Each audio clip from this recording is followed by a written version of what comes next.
Imagine you have a bank account that deposits $86,400 every single morning. But there's a catch. You cannot save the balance. Every evening, whatever you haven't used is deleted, gone forever.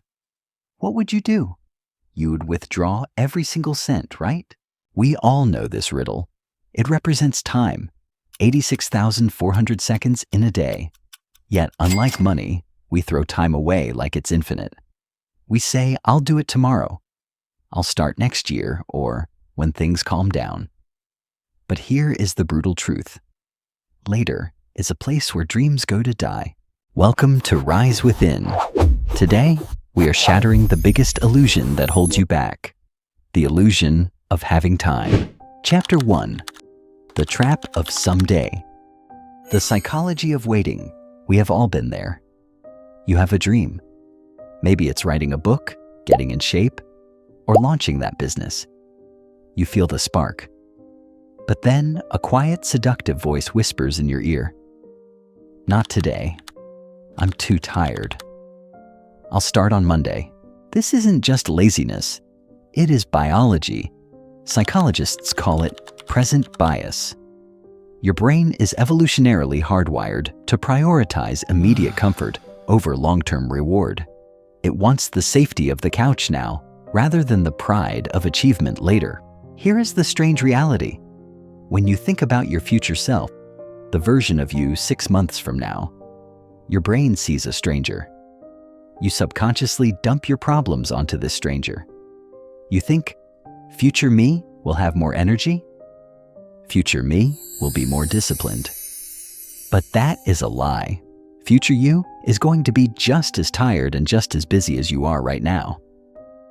The myth of the perfect moment. This leads us to the most dangerous illusion of all, the myth of the perfect moment. We convince ourselves that we are waiting for inspiration.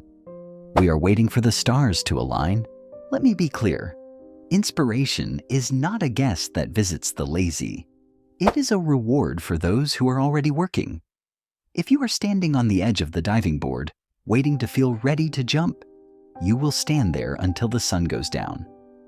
Readiness is not a feeling. It is a decision. There will never be a time when you feel perfectly rested. There will never be a time when you have zero distractions. The right time does not exist. It is a fairy tale we tell ourselves to justify our fear. The cost of inaction. We treat procrastination like it is a harmless bad habit. We joke about it. But procrastination is actually a tranquilizer. It numbs you. It creates a false sense of immortality. You think you are simply pressing the pause button on your life. But life does not have a pause button. While you wait for Monday, the clock is still ticking. While you wait for the new year, the seasons are changing. You are not pausing the movie. You are letting the film run through the projector while the screen is blank. You might still think, it's okay, I have plenty of time left. That is what your brain tells you to keep you comfortable. But comfort is the enemy of truth.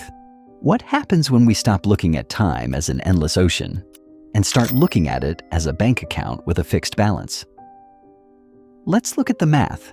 And I warn you, the numbers are terrifying. Chapter 2. The Life Calendar. The visualization. Let's stop talking about feelings for a moment. Let's look at the raw data. Imagine a single sheet of paper. On it, there's a grid of empty boxes, rows and columns. One box represents 1 week of your life. If you live to be 90 years old, which is optimistic, you get exactly 4,680 boxes. That is it. That is the entire map of your existence. If you are 25 years old right now, look at the grid. More than a quarter of the page is already blacked out.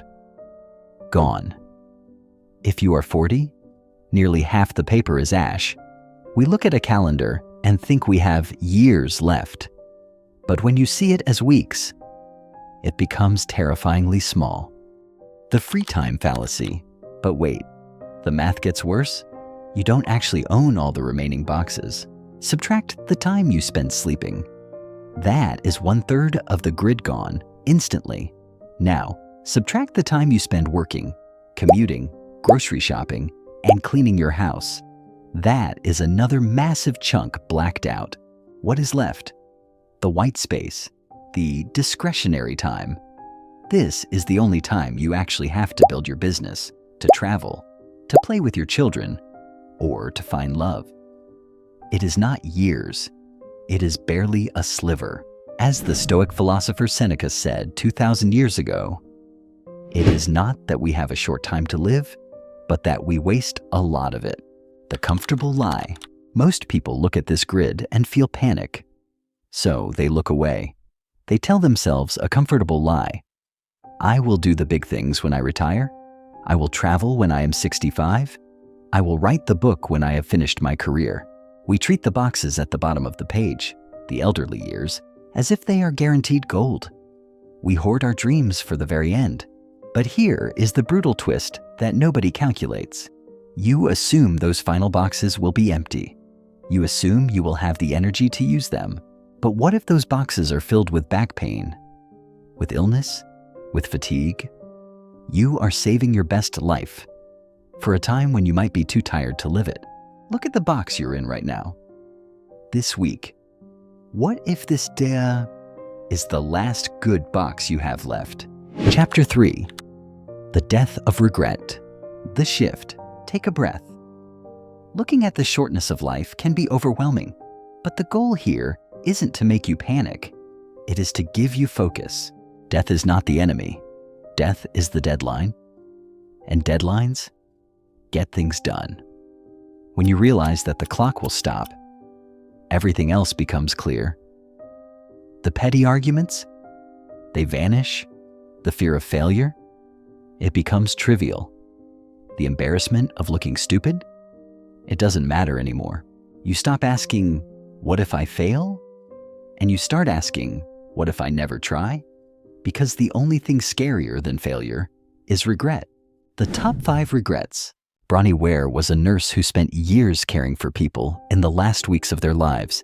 She asked them about their biggest regrets. Do you know what nobody said? Nobody said, I wish I had worked more overtime. Nobody said, I wish I had bought a bigger house.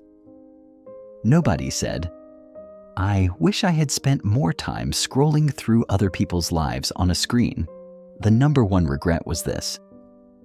I wish I'd had the courage to live a life true to myself, not the life others expected of me. Are you living your life? Or are you living a script written by your parents, your boss, or society? Because when the credits roll, you are the only one who has to answer for it. The now mindset. So, here is the challenge.